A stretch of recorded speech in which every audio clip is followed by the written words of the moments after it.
built the op-amp using discrete components, using transistors, diodes, and resistors, and a capacitor, Miller capacitor. So, and we use the simulation tool LT-Spice, and we made different applications using this op-amp, like integrator, comparator circuit, differentiator, and half-wave rectifier. So these are four different topologies of op-amp. This is the most simplest one, and this is our topology. This is the most advanced op-amp IC till now. All four op-amp IC have three stages: differential amplifier, gain stage, and the power amplifier. So here we can see that this is the differential amplifier stage, this is the gain stage, this is the power amplifier. Here as well, this is the differential amplifier stage, this is the gain stage, this is the power amplifier stage. And if we see other topologies, we find the similar stages. So it has also three stages, it has also three stages. Difference comes here because we are replicating the diodes here using BJTs, but here we are using the actual diodes. This circuit is better than this because we are actually using diodes, real diodes, but here we are making diodes using BJTs. So that doesn't have a very steep slope and diode-like characteristics. Here we have made input-output characteristics. So here we have given the input on 6 voltage, and we are trying to plot the input-output characteristic of the op-amp. So the op-amp has two terminals, input terminals, V plus and V minus. We grounded the V minus terminal and given the 6 voltage input to the positive terminal, V plus. And we are trying to plot the input output characteristic. So we can see that this is the 0 axis, y equal to 0 axis. This is the axis for input equal to 0, and now this is the span that we are getting due to the 6 volt peak to peak voltage that we have plotted. Now we can see then when our input voltage is nearly 0, this is due to a small DC offset that we have. Now when our input voltage is nearly 0, then we are in the linear region of the op-amp.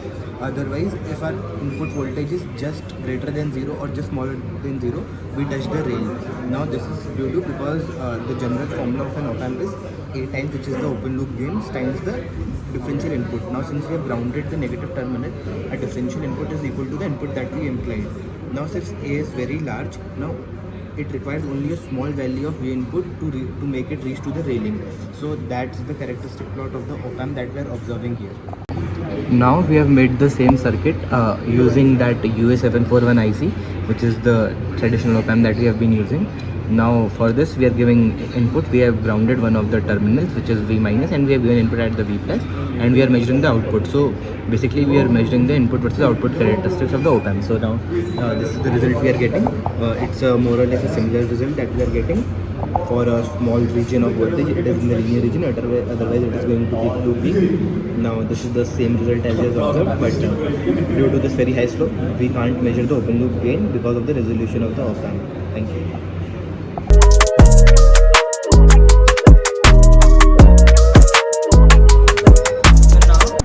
Find the input characteristics parameter of the op-amp, which is slew rate. Slew rate is how fast the output changes with respect to the input. So change in output with respect to the input is the slew rate. So here we have put the results of our op-amp and our IC UA741. So our op-amp slew rate is better than the UA741 slew rate, which we will show here in a circuit. So here we made a simple buffer circuit and we gave the input as a square wave. Square wave is 10 volt input peak to peak. Okay. And here we will see that it's a buffer circuit. So the output must be equal to the input. But here the output is not able to catch up with the input. So we will see a slope here of the output, and this square wave is the input, this yellow one. And now as we find the slope of this gives the slew rate of our op-amp. So this slew rate comes out to be 1.1 volt. If you divide delta y by delta x, this comes out nearly 1.1 volt per microsecond. Thank you. Here now we have set up the circuit to test the slew rate for the UA741 IC, the setup is similar to the previous one that we did for our own custom built op amp. Now we have given the same input, and now we will try to measure the output. Now here we can see that now for the this is now we will try to measure the slope of this line. Now the delta y that we are seeing is minus 2.4 and the delta x we are seeing is 2.8, and since it is a straight line, the slope we can approximate as delta y by delta x. And for these values we'll get a slope to be around 0.8, which is close to the datasheet value that we get. Thank you.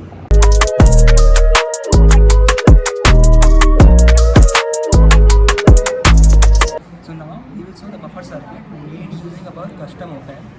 So in the buffer circuit we find the output in the negative terminal and we gave the input to the positive terminal. So here we can see that this is our output, this is the this is the input. You can see that both are coming identical, both voltages are coming same and frequencies are almost same. And Now, even there is zero phase difference. yes. Now we will show you the body plot of the same. So we can analyze for different range of frequencies in that using the same curve. So here we have plotted the frequency response for our custom made op amp. From that we have built a buffer circuit. Now as we can see, till a frequency range of nearly 1 megahertz, we are having a 0 dB. We are having a 0 dB gain and a 0 degree phase, as we can see from the red line and the blue line. Now we'll show the similar plot for the buffer circuit using the UA741 IC, and in that we will see that the 3 dB range or the 0 dB range till where it works as a buffer is smaller as compared to this. So this implies that our bandwidth is much better than our custom than the UA741 IC. Here is the buffer circuit that we have made using the UA741 IC. Now we'll see the time domain waveform for a particular frequency, and then we'll move on to the frequency response analysis of this buffer. Now this is the time domain waveform. Now what we can see, the thing at channel 1 is our input and the thing at channel 2 is our output. First of all, we can see that they have a zero phase difference. Now what we can see at the second point is that both have the same frequency and both have the same peak to peak value. So this tells us that it indeed is a voltage follower or a buffer. Now we'll move on to the frequency analysis of this plot to show the output over a wide range of frequencies. Now this is the FRA for the buffer made using the UA741 IC. Now here we can see that the 0 dB or the flat line ends at the frequency of 200 kilohertz, while for our custom built op amp, the buffer we made, for that the flat line ended at a frequency of 1 megahertz, for which even our phase was 0 degree.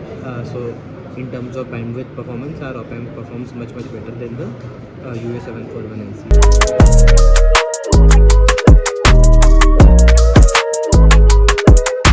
So now we are showing one of the application using our op amp IC.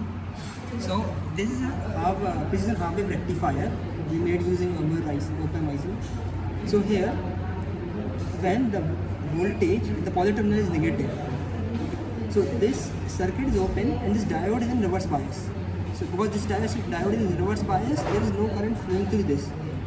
Because of no current, the voltage, output voltage is zero.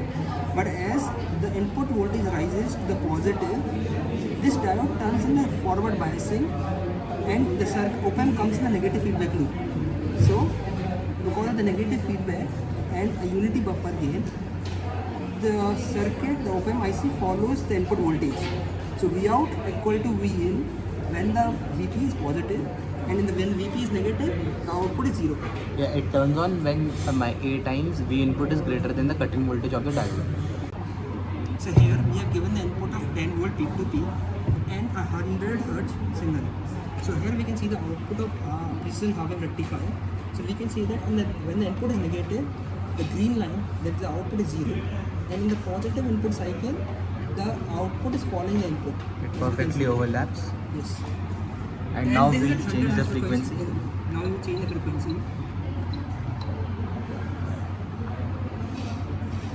So as we can see that at high frequency, there is a distortion when the input changes from negative to positive.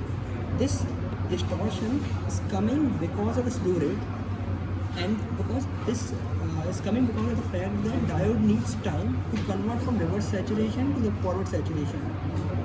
and there is a slew rate limit for the op-amp. So that's why we get this one. But this result is better than the op-amp IC UA741 that we will show next. So here we have made the same half-wave precision rectifier using the UA741 IC. Now for the same input at a frequency of 100 Hz, we are getting a similar output as expected. Now we'll try to change the frequency to 10 kilohertz. Now we'll see how our results, both of the results differ. Now we can see that for the 10 kilohertz frequency, our output was following the input much better for the positive half cycle as compared to the UA741 IC, which is attributed to the difference in slew rate and the time it takes for the diode to change in reverse bias. As the diode is same for both the cases, this factor is mostly due to the slew rate difference for our IC, for our custom built op amp and the IC. So from this we can see that our op amp performs much better.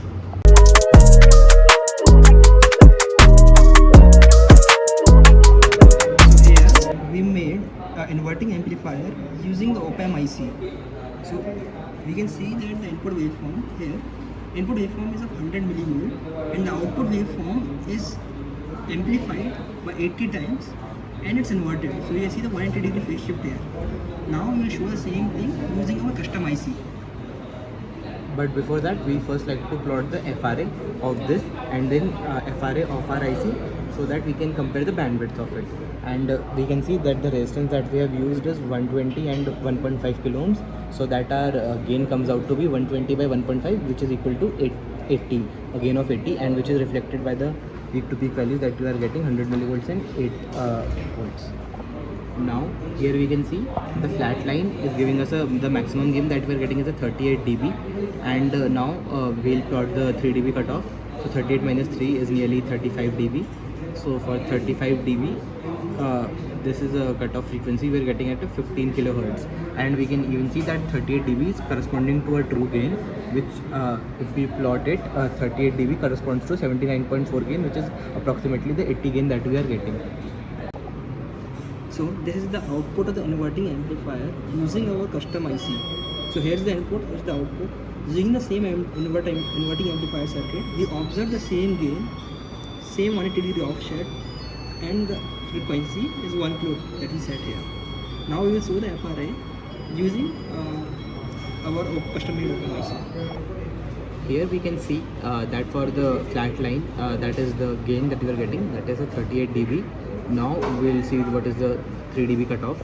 So the 3 dB cutoff here, 38 minus 3, which is nearly 35. So 35 we are getting at a frequency of 45 kilohertz, which is much better as compared to the one that we saw from the UA741 IC, which was around 15 kilohertz. So here also we can conclude that our op amp is performing much better, and the 38 kilohertz, as we showed from the 38 dB is equivalent of 79 gain, which we showed from the previous calculation, and here it is again. So we are getting the same gain for the bandwidth of range of frequency ranging from 0 to 40, 45 is a 3 dB cutoff for it.